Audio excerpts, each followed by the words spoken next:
noite de amor, procurei remédio na vida noturna, como a flor da noite em uma boate aqui na Zona Sul. A dor do amor é com outro amor que a gente cura. Vim curar a dor desse mal de amor na boate azul. E quando a noite vai se agonizando no clarão da aurora, os integrantes da vida noturna se foram dormir. E a dama da noite que estava comigo também foi embora. Fecharam-se as portas, sozinho de novo tive que sair. Sair de que jeito, se nem sei o rumo para onde vou? Muito vagamente me lembro que estou em uma boate aqui na Zona Sul.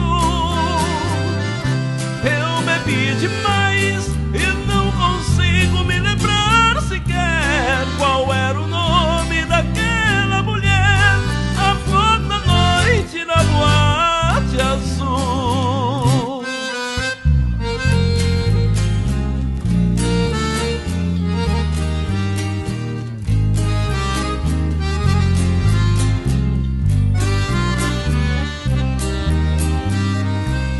A casa noturna se mantém à noite em clima de festa.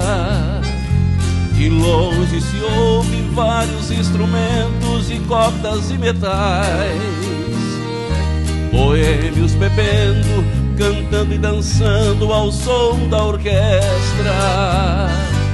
Um som estridente que lhe deu o nome de som de cristal. A casa noturna, boate falada, lugar de má fama.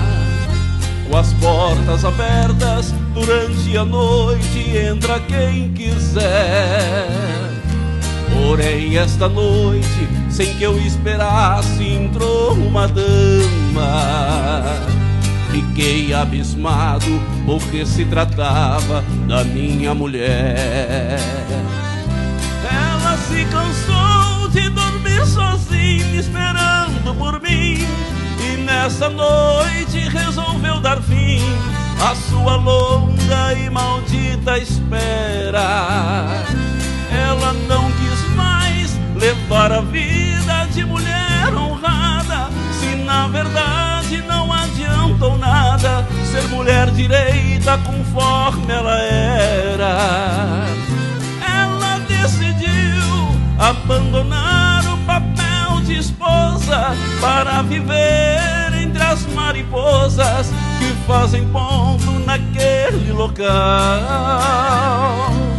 A minha vida, muito mais errante, agora continua. Transformei a esposa em mulher na rua, a mais nova